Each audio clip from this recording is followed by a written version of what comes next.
Selamat malam pemirsa, Anda menyaksikan Prime Time Talk bersama saya Ani Rahmi. Menjelang batas akhir pendaftaran calon gubernur dan wakil gubernur DKI Jakarta, terjawab sudah nama-nama penantang gubernur petahana Basuki Cahayapurnama.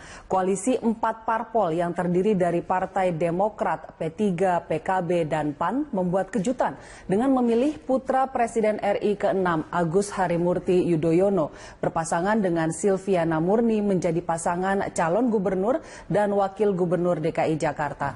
Sementara itu, Partai Gerindra dan PKS akhirnya memutuskan untuk mengusung mantan Menteri Pendidikan dan Kebudayaan Anies Baswedan berpasangan dengan pengusaha nasional Sandiaga Uno. 3 poros kuat akan bersaing untuk merebut kursi DKI 1 pada Pilkada 2017 mendatang. Bagaimana peta kekuatan masing-masing pasangan calon? Lalu strategi-strategi apa yang akan digunakan para pasangan calon untuk merebut hati warga DKI? Untuk membahasnya telah hadir bersama kami di studio pengamat politik Jayadi Hanan dan Wakil Ketua Umum PAN Hanafi Rais. Selamat malam Mas Jayadi dan Mas Hanafi. Terima kasih sudah hadir di Berita 1 TV, dan nanti kita juga akan berdiskusi dengan politikus Gerindra Habibur Rahman serta tim pemenangan Ahok Nusron Wahid melalui sambungan telepon. Kita mulai Prime Time Talk kita pada malam hari ini. Pemirsa, saya ke Mas Hanafi nih. Mas Hanafi begadang semalam, Mas, ya, di Cikeas. Ngikutin terus. Saya ikut begadang soalnya, Mas. Dan ini menjadi kejutan karena muncul apa yang disebut mutiara dalam pilkada, yaitu wajah baru di dunia politik. Agus Harimurti Yudhoyono tidak menjadi cawagup tapi menjadi cagup. Nah, apa pertimbangannya? Kenapa Agus? Sebelum bicara kenapa Mas Agus, dalam politik memang selalu dikenal ada elemen of surprise. Dan saya kira itu cukup bisa menarik simpati dan perhatian rakyat Indonesia, terutama juga yang ada di Jakarta ini. Sehingga memang betul sejak proses awal kesepakatan partai-partai dalam mendukung Mas Agus sebagai calon gubernur ini memang sudah sejak lama, ya. Tetapi memang betul-betul disimpan rapat-rapat karena kita mengikuti perkembangan bagaimana petahana, kemudian juga bagaimana partai politik yang lain, sehingga muncullah kemudian nama Mas Agus Yudhoyono.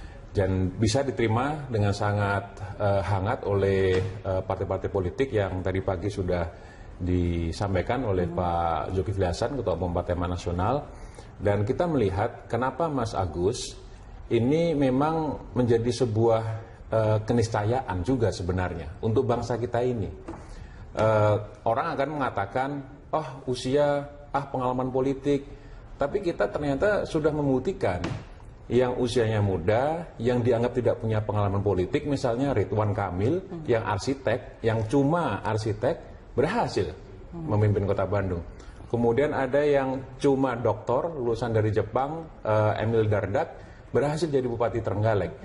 Kemudian ada Bima Arya di Bogor, kemudian ada Zumi Zola, Gubernur Jambi, dan itu artinya kita melihat pertama ini sebuah keniscayaan. Selain daripada itu adalah ada semangat zaman yang di Indonesia ini generasi atau populasinya itu memang menggembung lumayan di tengah. Artinya usia produktif itu memang sudah banyak mengambil posisi-posisi yang sifatnya itu banyak konsekuensi manfaatnya. Tidak hanya di bisnis, di media, tapi juga di politik. Gitu. Kalau memang sudah dipersiapkan sejak lama, mengapa harus sampai 2 malam ini begadang nungguin pengumuman Cikeas, Mas? Apa yang bikin alot? Ya tentu melalui banyak pertimbangan ya, karena yang hadir kan semuanya adalah orang nomor 1 di partai masing-masing. Sehingga tentu masing-masing punya pengalaman politik, kemudian ada pertimbangan bagaimana tanggung jawab terhadap konstituen, ya, terhadap partai politik, terhadap platformnya juga. Selain itu juga bagaimana melakukan analisis dan juga pembacaan terhadap faktor eksternal petahana sendiri, mungkin calon yang lain, termasuk poros yang lain, dan juga kemudian tadi saya katakan semangat zamannya seperti apa nih, gitu. Itu yang paling utama. Kalau masyarakat menginginkan kebaruan dalam pilkada DKI ini, itu yang harus ditangkap, gitu. Jadi munculnya Mas Agus kemudian ini bisa menjawab semangat zaman yang memang diinginkan oleh masyarakat Jakarta ini dengan wajah baru yang segar dan tanpa beban gitu. Ketika nanti suatu saat dipercaya sebagai Gubernur DKI, memimpin sebagai orang yang merdeka. Baik, Mas Jayadi, banyak yang bilang ini pilkada rasa pilpres ini sebetulnya. Banyak tokoh-tokoh politik senior yang turun untuk bermain di pilkada ini. Anda sendiri melihat peta kekuatan 3 poros ini seperti apa? Ya, kalau lihat data-data yang ada sekarang memang kekuatan petahana masih yang punya kesempatan paling besar ya. Tapi tentu saja dinamis, tentu saja ya. Saya harus katakan bahwa belum ada pihak yang berani mengatakan the election is over ya, atau pertempuran sudah berakhir. Malah harus kita bilang pertempuran baru dimulai, begitu. Nah, cuman berdasarkan data-data yang ada, memang dari 3 poros ini tampaknya chance petahana sementara ini paling besar, ya. Nah, yang paling kita masih blank adalah pasangan yang diusung oleh partainya Mas Hanafi, gitu. Karena pemain baru ya? Iya, pemain baru ya.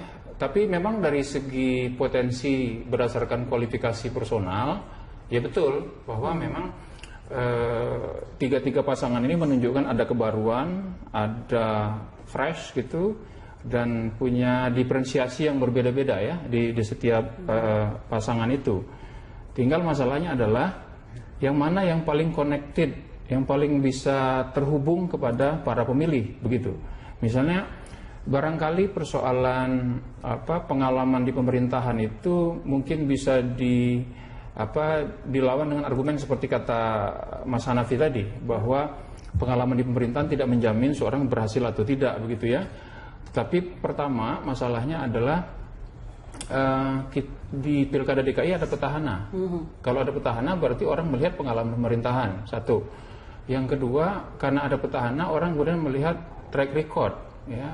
Nah, dari data-data survei yang kita miliki, faktor pertama yang menjadi alasan orang memilih pasangan calon itu adalah pengalaman pemerintahan. Ada sekitar hampir 25% yang memilih atas dasar itu. Yang kedua adalah calon atau pasangan yang sudah terlihat bukti kerjanya, begitu. Jadi faktor itu harus menjadi faktor yang nanti bisa dibuat sebagai selling point dari masing-masing itu, dari masing-masing calon. Nah, memang titik lemah utama dari pasangan Agus dan Ibu Silvi ya dari sisi ini adalah pada Agusnya ya. Orang baru, tidak punya pengalaman politik, tidak punya pengalaman pemerintahan. Dan kedekatan dengan warga Jakarta juga kan dipertanyakan karena selama ini ya kita harus tes dulu bagaimana popularitasnya kan. Saya blank, belum ada datanya ya, blank. Apakah masyarakat Jakarta mengenalnya? Kalau Anies Baswedan meskipun dia baru memutuskan, tapi kan dia sudah beredar di radar politik sudah minimal 3 tahun terakhir atau 4 tahun terakhir ya, sehingga wajar kalau kemudian ada survei yang menunjukkan bahwa popularitas Anies Baswedan di angka 74%, tidak beda dengan, bahkan lebih tinggi dari Sandiaga Uno misalnya, itu wajar. Tapi untuk Agus kita belum tahu bahwa jadi masih diragukan begitu. Kita tanya langsung nih, Mas Hanafi, memang karena ini baru gitu ya. Saya kira begini, yang namanya calon kalau sudah daftar nanti juga resmi, pastinya nama popularitas itu akan naik ya. Pasti ada kerja-kerja politik, ada kerja-kerja apapun lah ya, lintas segmen, lintas isu, itu yang kemudian pasti akan mengatur popularitas tersebut. Apalagi sekarang di Jakarta, ya sekarang ini memang di Jakarta kan well connected secara informasi, teknologi dan lain sebagainya. Jadi Jakarta itu sebuah keniscayaan juga, popularitas itu pasti akan naik ya. Nah, bagaimana kemudian menyatukan calon pemimpin ini dengan rakyat, itu yang paling utama ya. Jadi sekarang orang mungkin baru kenal, tetapi saya kira cukup cepat juga, baru semalam disampaikan, tapi sekarang kita sudah melalui banyak sosial media, YouTube dan segala sarana informasi itu, orang sudah mengenal siapa Agus Yudhoyono gitu. Ya. Meskipun sebetulnya lewat sosial media juga banyak yang menyayangkan Agus akhirnya terjun ke politik dan mengakhiri karir militernya. Ya, sama juga ada banyak juga yang menyayangkan Ahok, kenapa kemudian masih tetap nekat maju gitu, walaupun prestasinya belum jelas amat gitu kan. Sama juga sebenarnya gitu. Jadi saya kira kita harus lebih adil dan justru disinilah tadi Mas jadi mengatakan pertarungan dimulai gitu. Dan melihat tren bahwa petahana itu trennya turun, ini tentu kesempatan luar biasa untuk bisa digarap. Dan Mas Agus yang berpasangan dengan Ibu Silviana Murni, saya kira itu cocok dengan kultur dan juga corak politik masyarakat Nah, Jakarta Ibu Silviana Murni ini ingin saya tanyakan juga karena sebelumnya kan ikut fit and proper test di poros seberang, di poros yang lain. Mengapa diputuskan untuk dicuri dari poros sana? Kita akan diskusi itu nanti di segmen berikutnya. Saya harus jeda terlebih dahulu. Jangan kemana-mana pemirsa, kami akan kembali.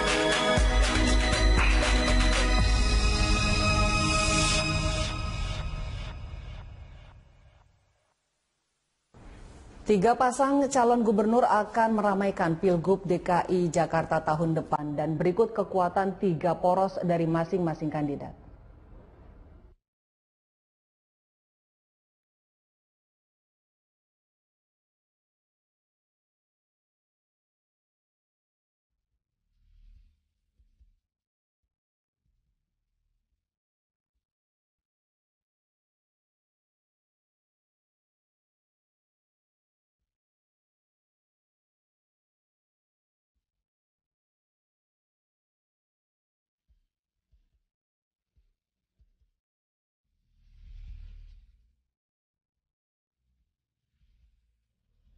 Ya pemirsa, saya juga kedatangan tamu, Mas Habibur Rahman dari Poros Hambalang. Terima kasih Mas sudah bisa bergabung dengan Berita Satu TV. Ya, terima kasih Mbak. Jadi dari Poros Hambalang nih yang belum deklarasi secara resmi, sebetulnya meski nama sudah santer, cuma kan secara resmi belum.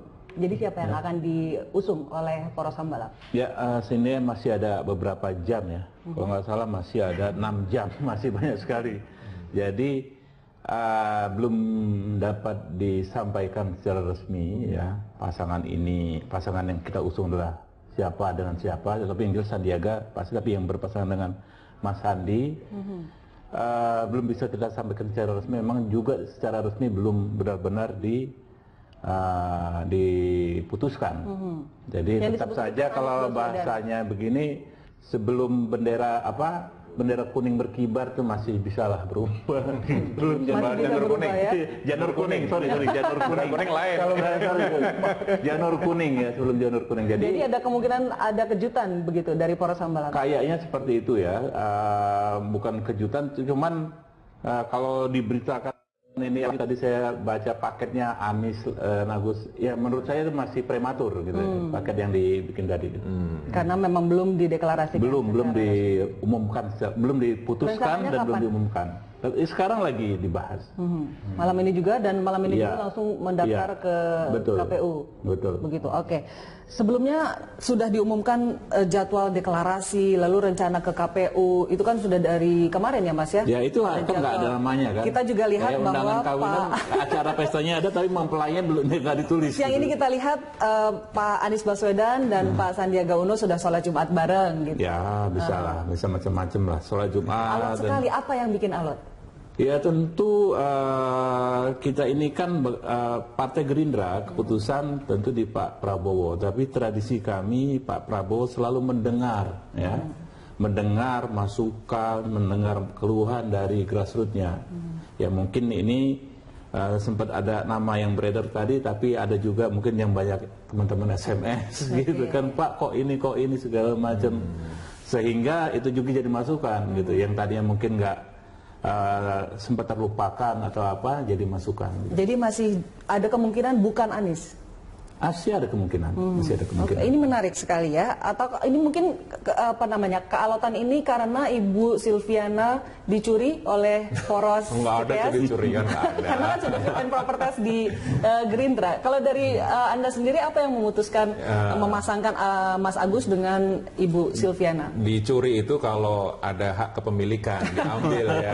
Ini kan nggak ada, tidak ada resmi, tidak ada SK juga, kemudian berpindah kan tidak. Jadi saya kira bukan, kata-katanya bukan dicuri. Artinya yang terjadi adalah proses politik yang normal ya. Dan tadi Mbak, kembali lagi pertimbangannya bukan pertimbangan jangka pendek, tapi bagaimana secara jangka panjang Jakarta ini selamat dari ancaman ketidakrukunan masyarakat Jakarta yang selama ini sudah muncul di mana-mana gitu. Jadi bagaimana memadukan Mas Agus dan Ibu Silviana Murni ini untuk kemudian bisa lebih adem dan tetap efektif untuk membangun Jakarta yang lebih manusiawi. Yang sekarang ini nggak adem begitu ya Mas ya? Iya, itulah kenapa kita sodorkan ini. Gitu. Panas. Ya. Aduh, luar biasa. Saya ke Mas Jayadi. Ini kan sekali lagi kita sebut ada tokoh-tokoh politik besar, tokoh-tokoh nasional di balik masing-masing poros. Sementara masing-masing dari tokoh ini punya sejarah kompetisi lah gitu. Yeah. Tahun 2004 kita ingat Megawati dengan SBY. Lalu 2014 Jokowi yang ada di kubu Mega dengan Pak Prabowo. Nah, catatan sejarah, catatan kompetisi atau kalau bisa dikatakan dendam masa lalu ini seberapa banyak mempengaruhi poros-poros ini? Saya kira ini lebih karena dinamika politik lokal di DKI ya. Kalau misalnya dianggap secara umum pertarungan antara Pak SBY, Pak Prabowo dengan Ibu Mega, nggak bisa juga kan? Karena bayangkan kalau misalnya kemarin Ibu Mega mengumumkan Risma sebagai calon, justru tiganya bisa bersatu kemungkinan. Ada kemungkinan kan? Karena koalisi kekeluargaan disatukan oleh satu figur antara lain ya, oleh Ibu Risma misalnya. Ada kemungkinan mereka bersatu gitu. Lalu kalau kita ngelihat pilkada di daerah lain, Ibu Mega sama Pak SBY tanda kutip bersatu di Aceh, ya kan? Demokrat mencalonkan Irwandi Yusuf dan Nova Iriansa, PDIP mencalonkan Irwandi Yusuf dengan Nova Iriansa.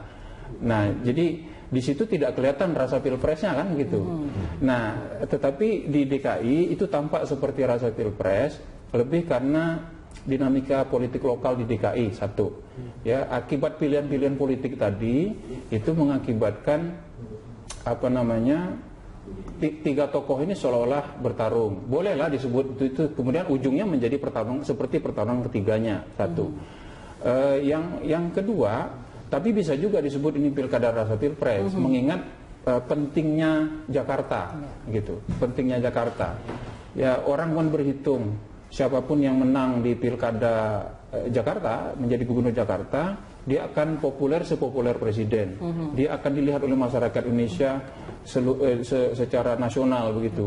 Sehingga dia bisa menjadi salah satu tokoh alternatif, entah untuk menjadi calon presiden yang nanti menantang misalnya Jokowi kalau dia maju lagi, atau mungkin menjadi calon wakil presiden. Jadi ini memang menjadi salah satu miniatur pertarungan politik nasional atau semacam bagian dari prediksi pertarungan politik nasional. Karena itu kemudian semua tokoh penting partai politik, tokoh-tokoh nomor satunya memerlukan diri untuk terjun langsung begitu. Bahkan kalau di pilkada daerah lain kan yang mengantar pendaftaran ke KPU kan biasanya DPW ya, pengurus di tingkat provinsi. Kalau ini kan ketua umum masing-masing gitu, atau pimpinan tertinggi masing-masing dari partai tingkat nasional ya. Itu yang membuat jadi rasa pilpres. Saya kira itu yang dimaksud rasa pilpres. Tapi kalau itu dianggap sebagai pertarungan antar tokoh pilpres yang belum selesai, ya di DKI mungkin bisa begitu. Tapi pertarungan pilpres kan pertarungan yang bersifat nasional. Di dinamika di politik lokal di daerah lain tidak seperti itu. Di Jakarta itu kita harus kita simpulkan antara lain karena dinamika politik lokal di DKI. Gitu. Oke, baik, Mas Habibur Rahman, ini saya masih penasaran. Sandiaga Uno sudah pasti, pendampingnya ini yang belum pasti. Kalau misalnya kita tidak boleh atau belum bisa menyebut nama, sosok seperti apa yang dicari oleh poros Hambalang untuk bisa mendampingi Sandiaga Uno? Ya tentu kan kita melihat permasalahan yang timbul saat ini ya. Satu soal program, kedua soal karakter. Kalau soal program, susah lah kita ngomong beberapa menit, tapi soal karakter itu juga penting. Bagaimana kita mencari figur pemimpin yang manusiawi, ya kan, bukan yang tidak manusiawi. Pemimpin ya yang rasa-rasa sifat-sifat kemanusiaannya itu nyata dia tunjukkan selama ini gitu loh. Bukan orang yang karakternya begitu dipersepsikan atau bahkan kita lihat sendiri ya karakternya sangat tidak manusiawi seperti yang kita lihat selama ini. Itu yang terutama soal karakter, Mbak. Ya, soal manusiawi karakter ini. Ya. Ada berapa tokoh yang sudah mengerucut nih? Ya, sebetulnya kan kemarin ada banyak tokoh ya sudah mengikuti penjaringan, sudah bicara dengan Pak Prabowo dan lain sebagainya. Hanya di detik-detik terakhir ada juga masukan-masukan baru. Itu tentu tidak bisa kita hindari. Juga terkait dinamika yang terjadi di partai-partai lain. Kita sebetulnya Gerindra ini kan nggak jauh beda dengan poros Cikeas, nggak jauh beda dengan porosnya PDIP. Memutuskan hanya kan kita hanya berbeda beberapa jam saja. Ya, gitu. sama-sama lama memutuskan. Iya, sama-sama alot gitu loh. Jadi kurang lebih seperti itu. Dan satu hal yang juga penting memang ada tenggang rasa ya terhadap konstituen Partai Gerindra dan PKS selama ini terhadap figur-figur yang muncul. Misalnya figur-figur yang mohon maaf, kita ada jejak digitalnya, kita pahami dulu terlalu keras bahkan terlalu personal terhadap pimpinan kita. Itu juga jadi pertimbangan. Oke. Iya. Tapi Anda sendiri kecewa koalisi kekeluargaan pecah? Namanya politik ya, kita bukan persoalan pecah ya, tapi kalau punya keputusan teman-teman tentu kita hormati ya. Kan ini juga masih tahapan awal pilkada. Kayaknya sih feeling saya nanti ini 2 putaran ya. Jadi masih banyak tahapan. Masih bisa bergabung lagi nih koalisi kekeluargaan masih, begitu. betul. 2 putaran atau 1 putaran? Kita akan diskusikan itu di segmen berikutnya. Saya harus jeda lagi. Pemirsa jangan kemana-mana, kami akan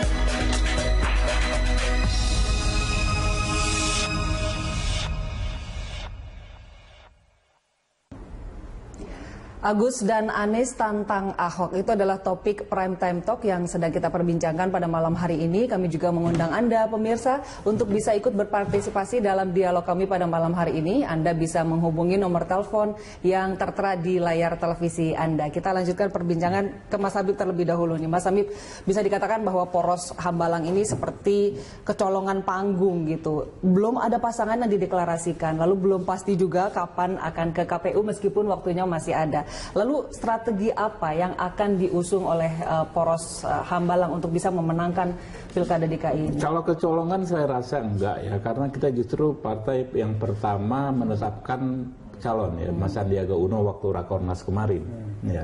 Dan saat itu juga sudah disampaikan oleh Pak Prabowo soal strategi bagaimana mengantarkan Pak Sandiaga Uno ini dengan melibatkan seluruh mesin partai, seluruh sayap-sayap partai, seluruh simpul-simpul relawan kita.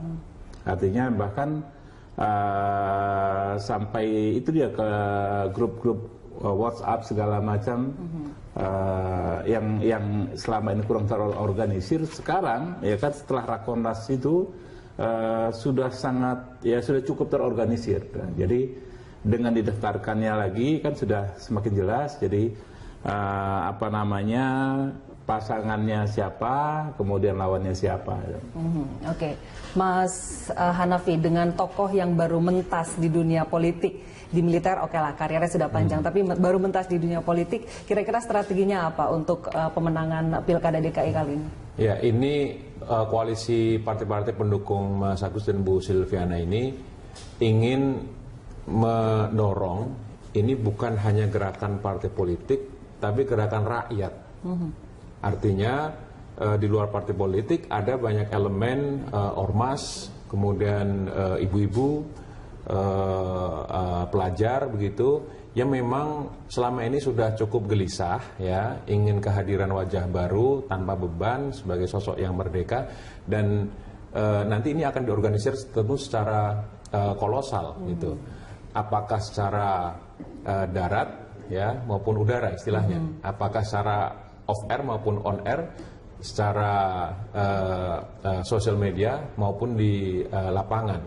Jadi keduanya ini, ranah ini akan dipenuhi dengan tentu kampanye-kampanye positif ya, sekaligus juga tentu kalau ternyata misalnya disiapkan juga antisipasi kalau terlalu becek begitu lapangannya, ya tentu kita juga harus bersiap-siap untuk menangani hal-hal yang demikian itu. Maksudnya apa nih? Lapangannya Ya terlalu ini becek? politik ini kan ibarat orang main sepak bola, kita sudah siap fair play gitu. Tapi ternyata mungkin dijegal dengan sangat keras, ya sudah dikasih peringatan kartu merah tapi nggak mau keluar dari lapangan misalnya. Nah yang seperti itu Atau supporternya kita di lapangan. di lapangan. Satu hal yang saya sama dengan beliau adalah kita mengantisipasi penyalahgunaan kekuasaan dan jabatan yang akan dilakukan oleh petahana. Itu benar-benar kita antisipasi. Nah, kita juga ngelihat begitu ngototnya Pak Ahok tidak mau kampanye selama masa cuti, sampai-sampai mengajukan uji material. Kan sudah selesai itu. Belum dong, kan saya pihak terkait, ya kan. Artinya hal-hal teknis hukum seperti itu juga kita perhatikan. Oke, jadi intinya sudah bersiap lah ya dengan berbagai jurus untuk. Jadi mau main memenangkan kasar Pilkada DKI. kita layani, ya kan. Mau main harus kita layani. Saya kira strategi dasar kedua pasangan dari penantang Ahok akan pada dasarnya di awal akan mirip, yaitu bagaimana meningkatkan popularitas sehingga sama dengan petahana begitu. Sementara petahana itu tidak lagi mengalami masalah popularitas, tugas dia adalah memastikan bahwa popularitasnya itu efektif. Artinya ketika dia populer membuat orang suka dan mau memilih dia. Kalau ini kan tantangan strateginya Populer dulu. Populer dulu. Memang tantangannya itu, terutama untuk pasangannya ini Pak Mas Agus dengan Bu Sylvia. Iya, jagonya Mas Hanafi. Kita belum tahu persis popularitasnya berapa, Pak Agus Harimurti Yudhoyono. Tetapi saya setuju bahwa untuk Jakarta tidak sulit meningkatkan popularitas itu, tidak sulit. Tapi masalah tantangannya adalah karena waktunya sudah pendek, ya tinggal 5 bulan. Maka bagaimana meningkatkan popularitas sekaligus membuat popularitas itu menjadi efektif, langsung ditransformasi menjadi elektabilitas. Itu yang menjadi tantangan. Pekerjaan pertama ya, itu yang harus diselesaikan. Tantangannya satu, waktu yang pendek, ya 5 bulan. Yang kedua tantangannya adalah lapangan becek. Apa yang dimaksud lapangan becek? Pemain udah turun semua. Kalau petahana kan enak dia. Ada yang belum tapi di sini Mas pasangannya. Iya, tapi kan pemainnya sudah ada. Sandi kan sudah main, sudah hampir setahun ini dia main. Dan popularitasnya kan kurang dari 10%, sekarang sudah di atas 60%. Ya, jadi karena lapangan becek, maka mengubah popularitas menjadi elektabilitas itu menjadi lebih sulit. Ya, karena ketika sekarang semua pemain sudah turun, ini menjadi semacam pertama lomba lari. Kalau sama-sama meningkatkan popularitas, kalau kita lari 100 km tidak berarti kita unggul 100 km kan? Karena ada yang lain lari misalnya 90 km, berarti keunggulan kita bukan 100 km, keunggulannya 10 gitu. Itu satu. Yang kedua, pilkada itu seringkali bukan lomba lari. Pilkada itu tinju. Ya itu kan. Jadi itu tantangannya. Tapi Mas Habib katanya udah siap melayani itu. Ada punch nanti di petahana juga pasti sudah siap melayani. Biasanya yang menang yang sering ditantang kayak gini. Kita sudah terhubung dengan pemirsa, ini ada Pak Silaban dari Samarinda yang ingin ikut bergabung dengan kita pada malam hari ini. Selamat malam Pak Silaban. Selamat malam Mbak Ani. Ya silakan Pak. Selamat malam Pak Habib sama Pak Hanafi beserta Pak Jayadi. Ya. Malam Pak. Saya ke Mas Hanafi. Ya Pak. Dengan poros Cikeas. Hal yang paling mendasar yang menjadi landasan pengambilan keputusan dari empat partai itu, yang kemudian pada akhirnya kalau kami dari daerah melihat sangat mengecilkan 4 partai ini dengan penempatan Agus Harimurti sebagai calon. Kalau saya sih lebih melihat begini Pak, ini komentar saya, nanti tolong ditanggapi, bahwa keputusan itu adalah keputusan Ibu Cikeas yang ada di Cikeas. Itu yang untuk Mas Hanafi. Kemudian yang kedua buat Mas Habibur Rahman. Ya. Kenapa sampai saat ini keputusan itu begitu sulit diambil oleh Gerindra dan PKS? Kalau kami melihatnya begini, posisi tawar-menawar PKS yang begitu tinggi menyulitkan Gerindra untuk kemudian meyakinkan PKS bahwa pilihan Anies dan Sandi itu merupakan pilihan terbaik. Kalau pada akhirnya itu yang gol, mohon maaf Mas, kalau saya tanya berapa maharnya kemudian yang diterima. Baik, Pak Silaban, terima kasih Pak sudah bersama kami. Ini sudah kami catat, tapi masih ada satu penelpon lagi. Nanti kita akan bahas bersama-sama. Pak Iwatara dari Jakarta, selamat malam Pak Iwatara, silakan Pak. Selamat malam Bu, selamat malam para pemirsa. Pertama saya berterima kasih karena ada calon-calon lain yang untuk menghadapi Pak Ahok. Semakin bagus lawannya, semakin baik buat Jakarta. Karena siapapun nanti yang menang, pasti orang yang baik. Yang kedua, saya melihat kok dua penantang Pak Ahok ini, Pak SBY dua-duanya. Maksudnya Pak Agus putra SBY. Pak Anies juga orang Demokrat. Makanya saya kalau bisa, saya pesan sama teman-teman di Gerindra, kalau bisa ya Pak Sandi yang nomor satunya. Jadi kelihatannya Pak SBY ini main di dua kaki gitu. Siapa aja yang menang nanti orang SBY itu gitu. Yang hebat jadinya Pak SBY gitu. Nah, jadi bukan Pak Anies, Pak Agus melawan Ahok, tapi Pak SBY melawan Ahok.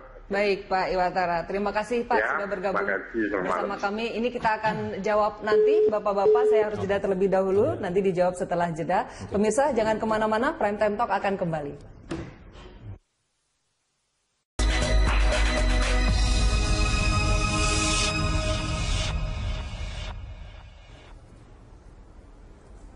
Pemirsa, saya akan persilakan tamu saya pada malam hari ini untuk menjawab pertanyaan-pertanyaan yang diajukan oleh dua penelpon tadi. Ke Mas Hanafi terlebih dahulu. Seberapa besar faktor Ibu Cikeas nih kalau tadi disebutkan oleh Pak Silaban di Samarinda?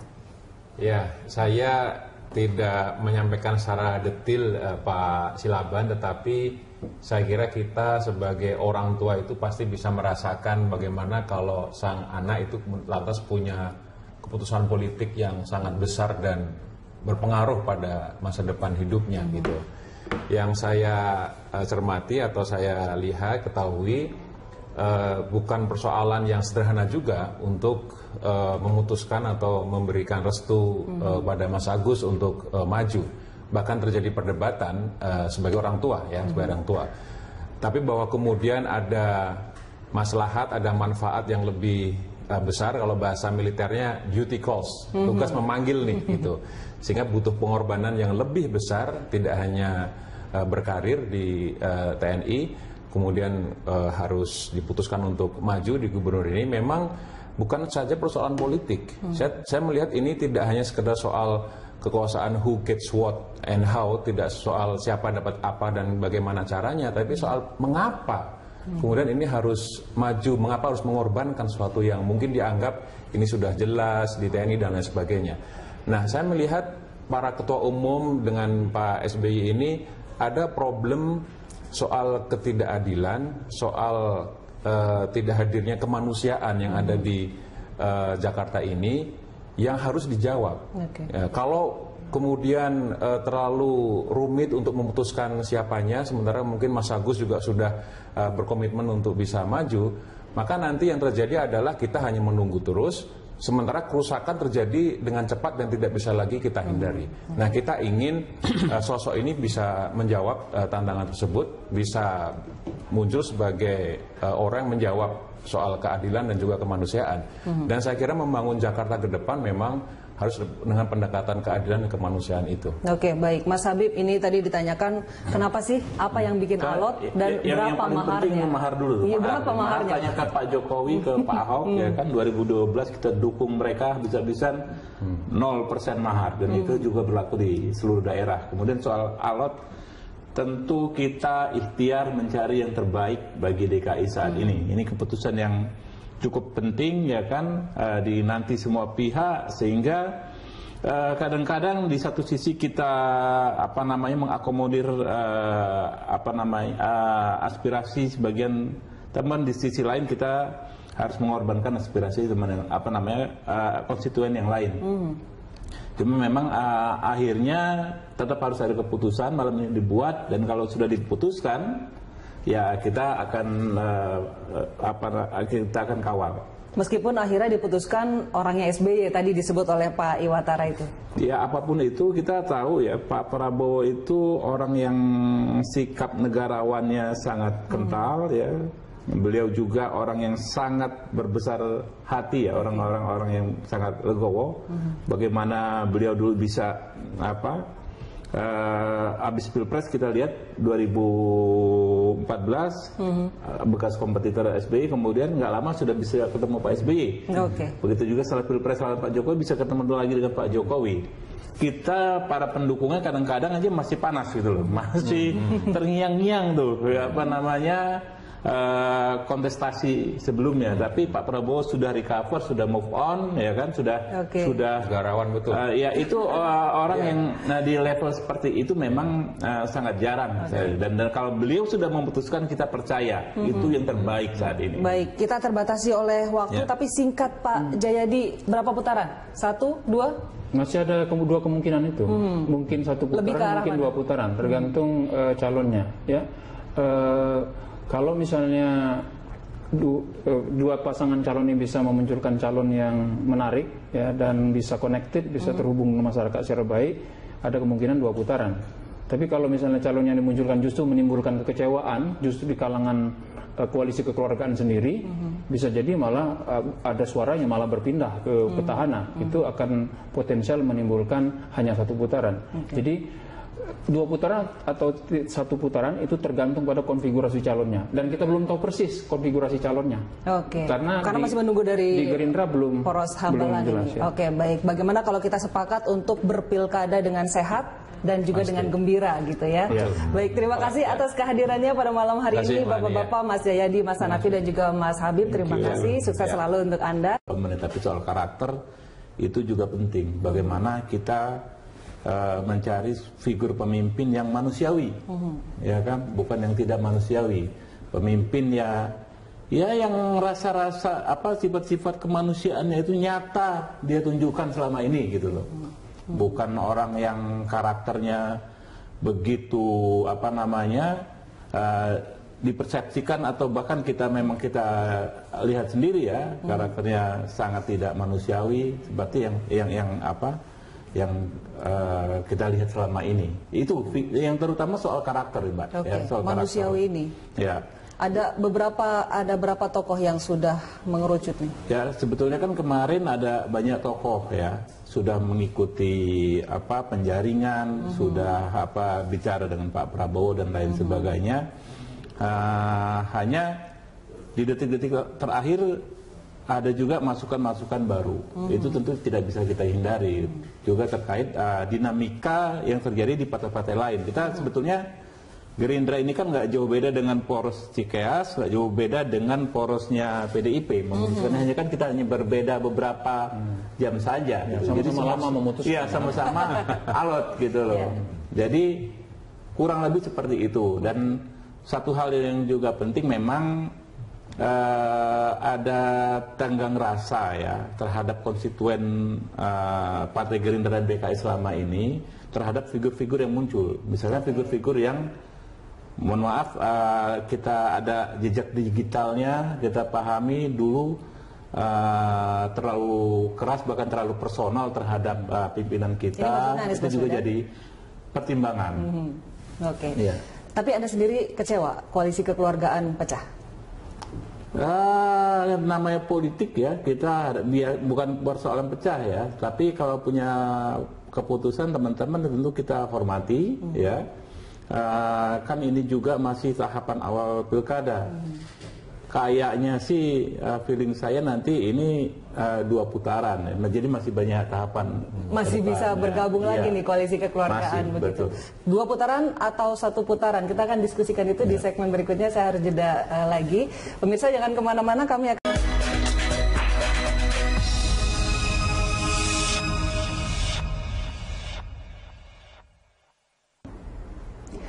Agus dan Anies tantang Ahok, itu adalah topik Prime Time Talk yang sedang kita perbincangkan pada malam hari ini. Kami juga mengundang Anda pemirsa untuk bisa ikut berpartisipasi dalam dialog kami pada malam hari ini. Anda bisa menghubungi nomor telepon yang tertera di layar televisi Anda. Kita lanjutkan perbincangan ke Mas Habib terlebih dahulu nih. Mas Habib, bisa dikatakan bahwa poros Hambalang ini seperti kecolongan panggung gitu. Belum ada pasangan yang dideklarasikan, lalu belum pasti juga kapan akan ke KPU meskipun waktunya masih ada. Lalu strategi apa yang akan diusung oleh poros Hambalang untuk bisa memenangkan Pilkada DKI ini? Kalau kecolongan saya rasa enggak ya, karena kita justru partai yang pertama menetapkan calon ya, Mas Sandiaga Uno waktu Rakornas kemarin ya. Dan saat itu juga sudah disampaikan oleh Pak Prabowo soal strategi bagaimana mengantarkan Pak Sandiaga Uno ini dengan melibatkan seluruh mesin partai, seluruh sayap-sayap partai, seluruh simpul-simpul relawan kita. Artinya bahkan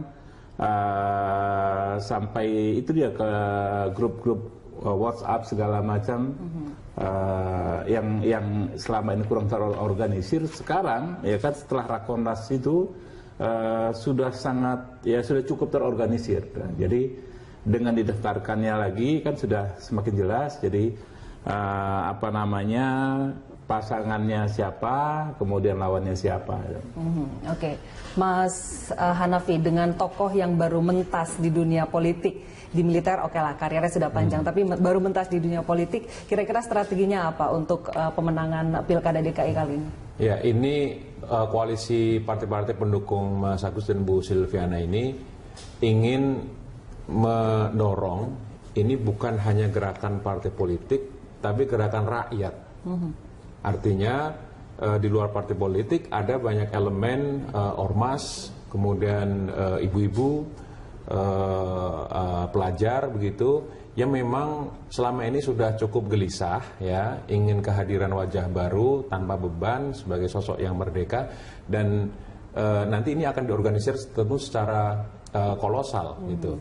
Apakah secara darat ya maupun udara istilahnya, apakah secara off air maupun on air, secara sosial media maupun di lapangan. Jadi keduanya ini, ranah ini akan dipenuhi dengan tentu kampanye-kampanye positif ya, sekaligus juga tentu kalau ternyata misalnya disiapkan juga antisipasi kalau terlalu becek begitu lapangannya, ya tentu kita juga harus bersiap-siap untuk menangani hal-hal yang demikian itu. Maksudnya apa nih lapangannya terlalu becek? Ya ini politik ini kan ibarat orang main sepak bola, kita sudah siap fair play gitu. Tapi ternyata mungkin dijegal dengan sangat keras, ya sudah dikasih peringatan kartu merah tapi nggak mau keluar dari lapangan misalnya. Nah yang seperti itu, atau supporternya kita di lapangan. Satu hal yang saya sama dengan beliau adalah kita mengantisipasi penyalahgunaan kekuasaan dan jabatan yang akan dilakukan oleh petahana. Itu benar-benar kita antisipasi. Kita juga ngelihat begitu ngototnya Pak Ahok tidak mau kampanye selama masa cuti, sampai-sampai mengajukan uji material. Kan sudah selesai itu. Belum dong, kan saya pihak terkait, ya kan. Artinya hal-hal teknis hukum seperti itu juga kita perhatikan. Oke, jadi intinya sudah bersiap lah ya dengan berbagai jurus untuk. Jadi mau main kasar kita layani ya kan, mau main ya. Tapi memang dari segi potensi berdasarkan kualifikasi personal, ya betul bahwa memang tiga pasangan ini menunjukkan ada kebaruan, ada fresh gitu, dan punya diferensiasi yang berbeda-beda ya di setiap pasangan itu. Tinggal masalahnya adalah yang mana yang paling connected, yang paling bisa terhubung kepada para pemilih begitu. Misalnya barangkali persoalan pengalaman di pemerintahan itu mungkin bisa dilawan dengan argumen seperti kata Mas Hanafi tadi, bahwa pengalaman di pemerintahan tidak menjamin seorang berhasil atau tidak begitu ya. Tapi pertama masalahnya adalah di Pilkada DKI ada petahana. Kalau ada petahana berarti orang melihat pengalaman pemerintahan, satu. Yang kedua, karena ada petahana orang kemudian melihat track record ya. Nah, dari data-data survei yang kita miliki, faktor pertama yang menjadi alasan orang memilih pasangan calon itu adalah pengalaman pemerintahan. Ada sekitar hampir 25% yang memilih atas dasar itu. Yang kedua adalah calon atau pasangan yang sudah terlihat bukti kerjanya, begitu. Jadi faktor itu harus menjadi faktor yang nanti bisa dibuat sebagai selling point dari masing-masing itu, dari masing-masing calon. Nah, memang titik lemah utama dari pasangan Agus dan Ibu Silvi ya dari sisi ini adalah pada Agusnya, ya. Orang baru, tidak punya pengalaman politik, tidak punya pengalaman pemerintahan. Dan kedekatan dengan warga Jakarta juga kan dipertanyakan karena selama ini ya kita harus tes dulu bagaimana popularitasnya kan. Saya blank, belum ada datanya, ya blank. Apakah masyarakat Jakarta mengenalnya? Kalau Anies Baswedan meskipun dia baru memutuskan, tapi kan dia sudah beredar di radar politik sudah minimal 3 tahun terakhir atau 4 tahun terakhir, ya, sehingga wajar kalau kemudian ada survei yang menunjukkan bahwa popularitas Anies Baswedan di angka 74%, tidak beda dengan bahkan lebih tinggi dari Sandiaga Uno misalnya, itu wajar. Tapi untuk Agus kita belum tahu bahwa jadi masih diragukan begitu. Kita tanya langsung nih, Mas Hanafi, memang karena ini baru gitu ya. Saya kira begini, yang namanya calon kalau sudah daftar nanti juga resmi, pastinya nama popularitas itu akan naik, ya. Pasti ada kerja-kerja politik, ada kerja-kerja apapun lah, ya, lintas segmen, lintas isu, itu yang kemudian pasti akan mengatur popularitas tersebut.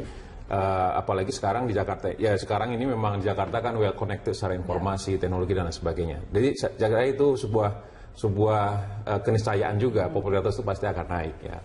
Nah, bagaimana kemudian menyatukan calon pemimpin ini dengan rakyat, itu yang paling utama, ya.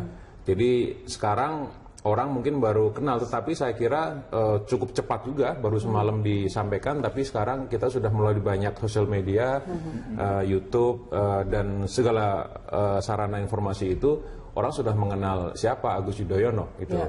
Meskipun sebetulnya lewat sosial media juga banyak yang menyayangkan Agus akhirnya terjun ke politik dan mengakhiri karir militernya. Ya, sama juga ada banyak juga yang menyayangkan Ahok, kenapa kemudian masih tetap nekat maju gitu, walaupun prestasinya belum jelas amat gitu kan.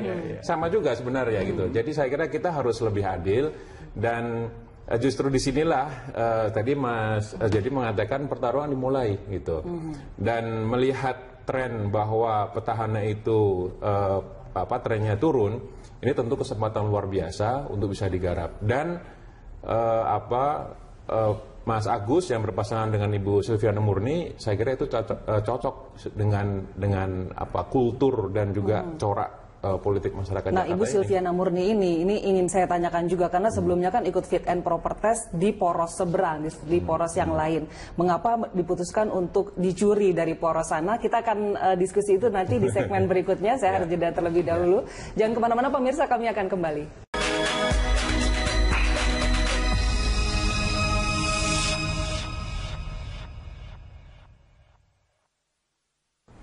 3 pasang calon gubernur akan meramaikan Pilgub DKI Jakarta tahun depan, dan berikut kekuatan 3 poros dari masing-masing kandidat.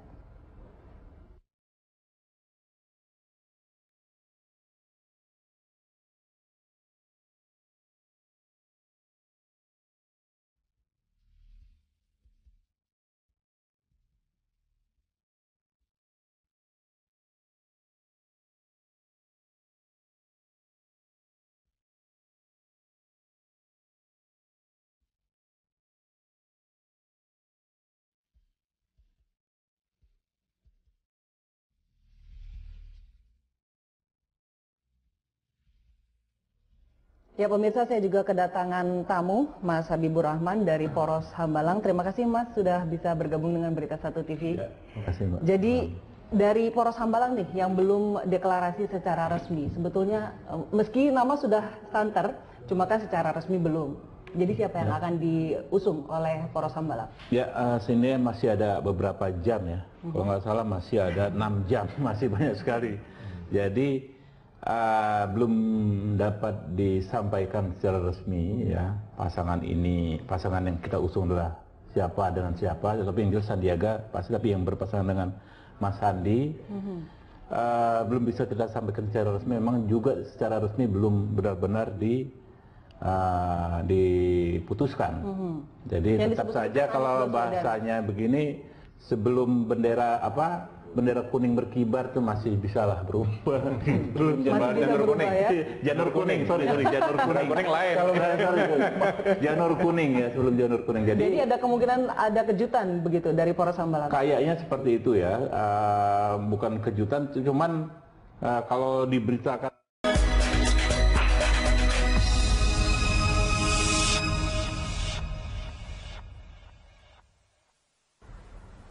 Selamat malam pemirsa, Anda menyaksikan Prime Time Talk bersama saya Ani Rahmi. Menjelang batas akhir pendaftaran calon gubernur dan wakil gubernur DKI Jakarta, terjawab sudah nama-nama penantang gubernur petahana Basuki Cahayapurnama.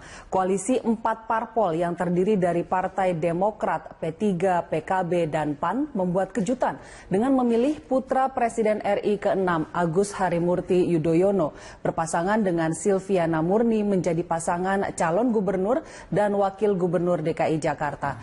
Sementara itu, Partai Gerindra dan PKS akhirnya memutuskan untuk mengusung mantan Menteri Pendidikan dan Kebudayaan Anies Baswedan berpasangan dengan pengusaha nasional Sandiaga Uno.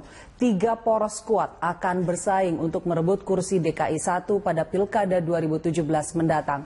Bagaimana peta kekuatan masing-masing pasangan calon? Lalu strategi-strategi apa yang akan digunakan para pasangan calon untuk merebut hati warga DKI? Untuk membahasnya telah hadir bersama kami di studio pengamat politik Jayadi Hanan dan Wakil Ketua Umum PAN Hanafi Rais. Selamat malam Mas Jayadi dan Mas Hanafi. Terima kasih sudah hadir di Berita 1 TV, dan nanti kita juga akan berdiskusi dengan politikus Gerindra Habibur Rahman serta tim pemenangan Ahok Nusron Wahid melalui sambungan telepon.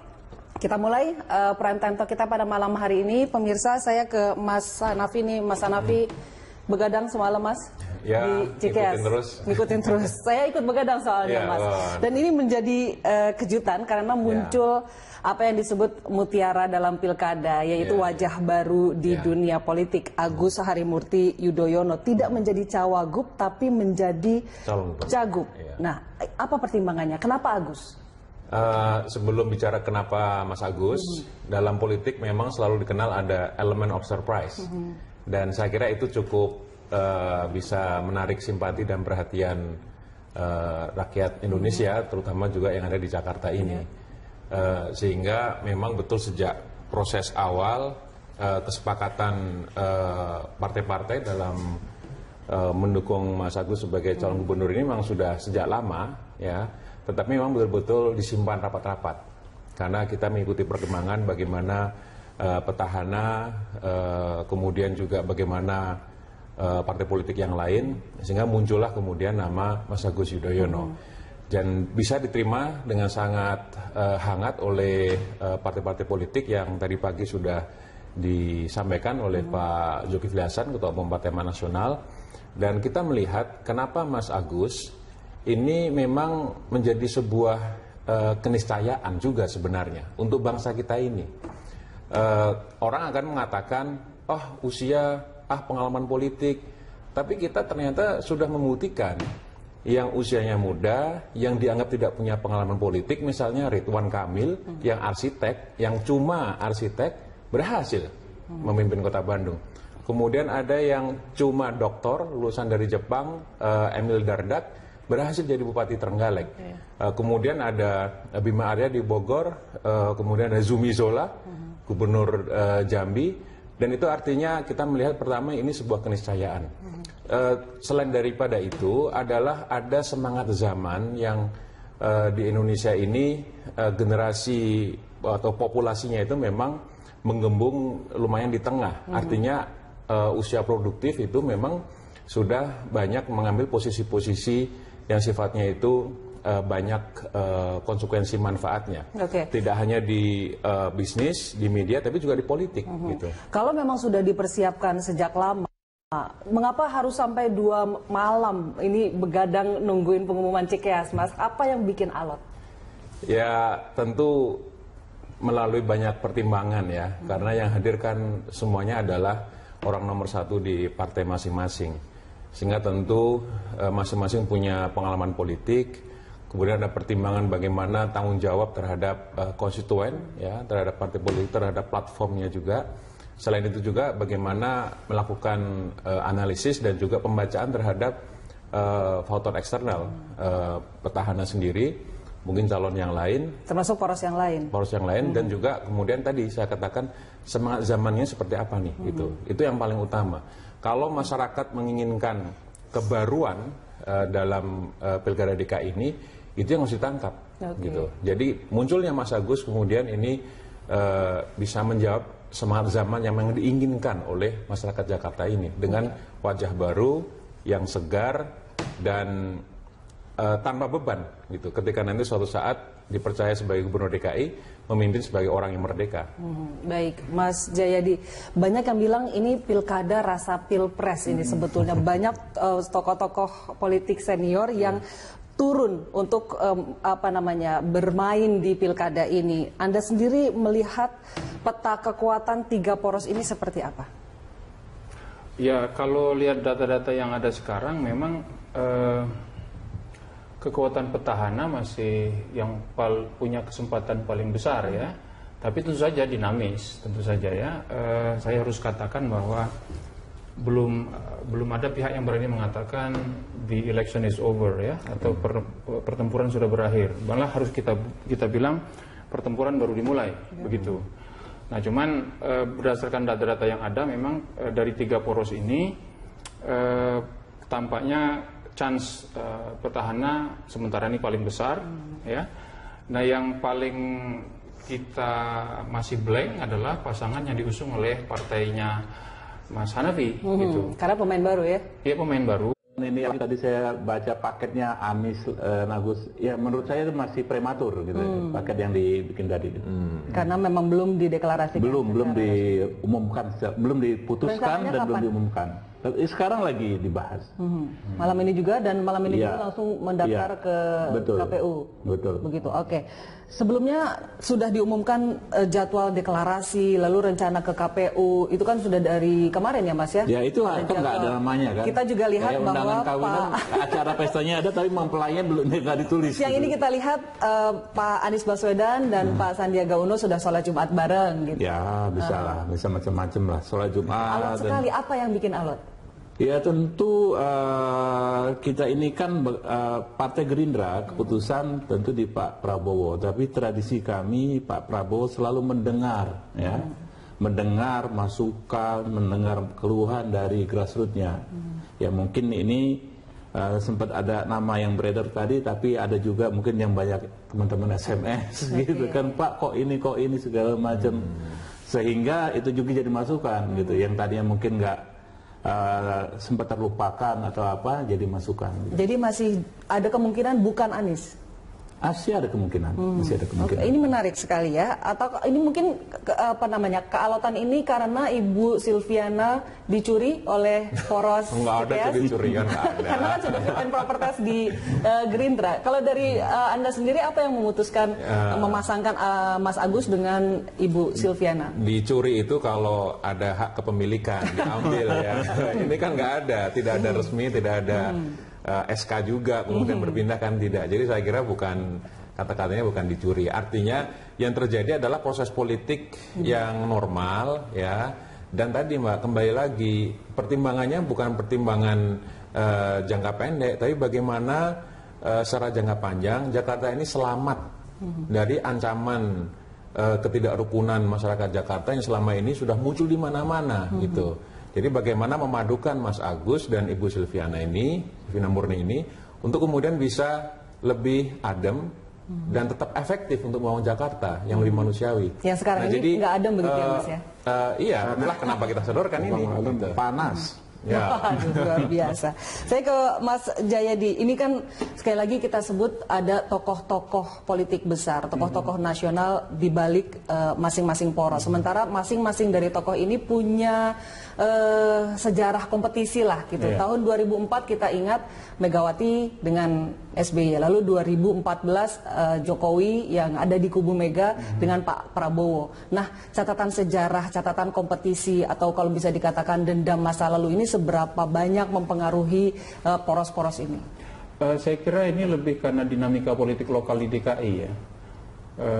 Kalau misalnya dianggap secara umum pertarungan antara Pak SBY, Pak Prabowo dengan Ibu Mega, nggak bisa juga kan?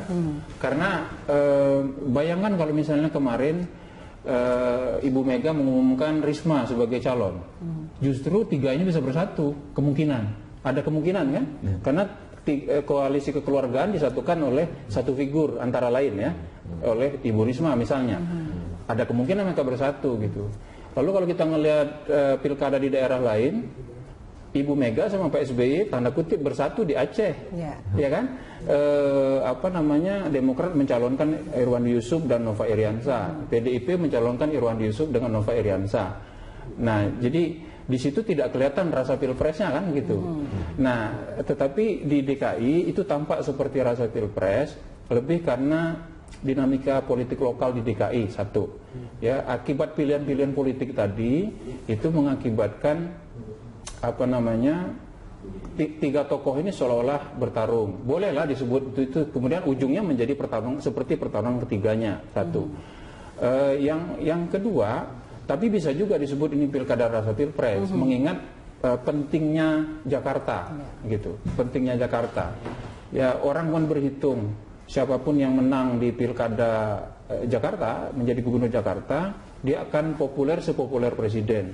Dia akan dilihat oleh masyarakat Indonesia secara nasional begitu. Sehingga dia bisa menjadi salah satu tokoh alternatif, entah untuk menjadi calon presiden yang nanti menantang misalnya Jokowi kalau dia maju lagi, atau mungkin menjadi calon wakil presiden. Jadi ini memang menjadi salah satu miniatur pertarungan politik nasional atau semacam bagian dari prediksi pertarungan politik nasional. Karena itu kemudian semua tokoh penting partai politik, tokoh-tokoh nomor satunya memerlukan diri untuk terjun langsung begitu. Bahkan kalau di pilkada daerah lain kan yang mengantar pendaftaran ke KPU kan biasanya DPW ya, pengurus di tingkat provinsi. Kalau ini kan ketua umum masing-masing gitu, atau pimpinan tertinggi masing-masing dari partai tingkat nasional ya. Itu yang membuat jadi rasa pilpres. Saya kira itu yang dimaksud rasa pilpres. Tapi kalau itu dianggap sebagai pertarungan antar tokoh pilpres yang belum selesai, ya di DKI mungkin bisa begitu. Tapi pertarungan pilpres kan pertarungan yang bersifat nasional. Di dinamika di politik lokal di daerah lain tidak seperti itu. Di Jakarta itu kita harus kita simpulkan antara lain karena dinamika politik lokal di DKI. Gitu. Oke, baik, Mas Habibur Rahman, ini saya masih penasaran. Sandiaga Uno sudah pasti, pendampingnya ini yang belum pasti. Kalau misalnya kita tidak boleh atau belum bisa menyebut nama, sosok seperti apa yang dicari oleh Poros Hambalang untuk bisa mendampingi Sandiaga Uno? Ya tentu kan kita melihat permasalahan yang timbul saat ini ya. Satu soal program, kedua soal karakter. Kalau soal program, susah lah kita ngomong beberapa saya kira strategi dasar kedua pasangan dari penantang Ahok akan pada dasarnya di awal akan mirip, yaitu bagaimana meningkatkan popularitas sehingga sama dengan petahana begitu. Sementara petahana itu tidak lagi mengalami masalah popularitas, tugas dia adalah memastikan bahwa popularitasnya itu efektif. Artinya ketika dia populer membuat orang suka dan mau memilih dia. Kalau ini kan tantangan strateginya populer dulu. Memang tantangannya itu, terutama untuk pasangannya ini Mas Agus dengan Bu Sylvia. Iya, jagonya Mas Hanafi. Kita belum tahu persis popularitasnya berapa Pak Agus Harimurti Yudhoyono. Tetapi saya setuju bahwa untuk Jakarta tidak sulit meningkatkan popularitas itu, tidak sulit. Tapi masalah tantangannya adalah karena waktunya sudah pendek, ya tinggal 5 bulan, maka bagaimana meningkatkan popularitas sekaligus membuat popularitas itu menjadi efektif, langsung ditransformasi menjadi elektabilitas. Itu yang menjadi tantangan. Pekerjaan pertama ya, itu yang harus diselesaikan. Tantangannya satu, waktu yang pendek, ya 5 bulan. Yang kedua tantangannya adalah lapangan becek. Apa yang dimaksud lapangan becek? Pemain udah turun semua. Kalau petahana kan enak dia. Ada yang belum tapi di sini Mas pasangannya. Iya, tapi kan pemainnya sudah ada. Sandi kan sudah main, sudah hampir setahun ini dia main. Dan popularitasnya kan kurang dari 10%, sekarang sudah di atas 60%. Ya, jadi karena lapangan becek, maka mengubah popularitas menjadi elektabilitas itu menjadi lebih sulit. Ya, karena ketika sekarang semua pemain sudah turun, ini menjadi semacam pertama lomba lari. Kalau sama-sama meningkatkan popularitas, kalau kita lari 100 km tidak berarti kita unggul 100 km kan? Karena ada yang lain lari misalnya 90 km, berarti keunggulan kita bukan 100 km, keunggulannya 10 gitu. Itu satu. Yang kedua, pilkada itu seringkali bukan lomba lari, pilkada itu tinju, ya itu kan. Jadi itu tantangannya. Tapi Mas Habib katanya udah siap melayani itu. Ada punch nanti di counter. Petahana juga pasti sudah siap melayani. Biasanya yang menang yang sering ditantang kayak gini. Kita sudah terhubung dengan pemirsa, ini ada Pak Silaban dari Samarinda yang ingin ikut bergabung dengan kita pada malam hari ini. Selamat malam Pak Silaban. Selamat malam Mbak Ani. Ya, silakan Pak. Selamat malam Pak Habib sama Pak Hanafi beserta Pak Jayadi. Ya. Malam Pak. Saya ke Mas Hanafi. Ya Pak. Dengan poros Cikeas. Hal yang paling mendasar yang menjadi landasan pengambilan keputusan dari empat partai itu, yang kemudian pada akhirnya kalau kami dari daerah melihat sangat mengecilkan empat partai ini dengan penempatan Agus Harimurti sebagai calon. Kalau saya sih lebih melihat begini Pak, ini komentar saya, nanti tolong ditanggapi, bahwa keputusan itu adalah keputusan Ibu Cikeas yang ada di Cikeas. Itu yang untuk Mas Hanafi. Kemudian yang kedua buat Mas Habibur Rahman. Ya. Kenapa sampai saat ini keputusan itu begitu sulit diambil oleh Gerindra dan PKS? Kalau kami melihatnya begini, posisi tawar-menawar PKS yang begitu tinggi menyulitkan Gerindra untuk kemudian meyakinkan PKS bahwa pilihan Anies dan Sandi itu merupakan pilihan terbaik. Kalau pada akhirnya itu yang gol, mohon maaf Mas, kalau saya tanya berapa maharnya kemudian yang diterima. Baik, Pak Silaban, terima kasih Pak sudah bersama kami. Ini sudah kami catat, tapi masih ada satu penelpon lagi. Nanti kita akan bahas bersama-sama. Pak Iwatara dari Jakarta, selamat malam Pak Iwatara, silakan Pak. Selamat malam Bu, selamat malam para pemirsa. Pertama saya berterima kasih karena ada calon-calon lain yang untuk menghadapi Pak Ahok. Semakin bagus lawannya, semakin baik buat Jakarta. Karena siapapun nanti yang menang, pasti orang yang baik. Yang kedua, saya melihat kok dua penantang Pak Ahok ini, Pak SBY dua-duanya. Maksudnya Pak Agus putra SBY. Pak Anies juga orang Demokrat. Makanya saya kalau bisa, saya pesan sama teman-teman di Gerindra, kalau bisa ya Pak Sandi yang nomor satunya. Jadi kelihatannya Pak SBY ini main di dua kaki gitu. Siapa aja yang menang nanti orang SBY itu gitu. Yang hebat jadinya Pak SBY gitu. Nah, jadi bukan Pak Anies, Pak Agus melawan Ahok, tapi Pak SBY melawan Ahok.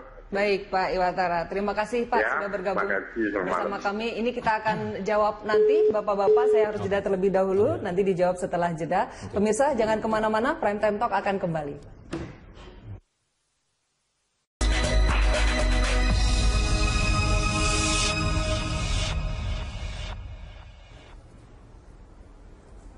Pemirsa, saya akan persilakan tamu saya pada malam hari ini untuk menjawab pertanyaan-pertanyaan yang diajukan oleh dua penelpon tadi. Ke Mas Hanafi terlebih dahulu. Seberapa besar faktor Ibu Cikeas nih kalau tadi disebutkan oleh Pak Silaban di Samarinda? Ya, saya tidak menyampaikan secara detail Pak Silaban, tetapi saya kira kita sebagai orang tua itu pasti bisa merasakan bagaimana kalau sang anak itu lantas punya keputusan politik yang sangat besar dan berpengaruh pada masa depan hidupnya gitu. Yang saya cermati atau saya lihat, ketahui bukan persoalan yang sederhana juga untuk memutuskan atau memberikan restu pada Mas Agus untuk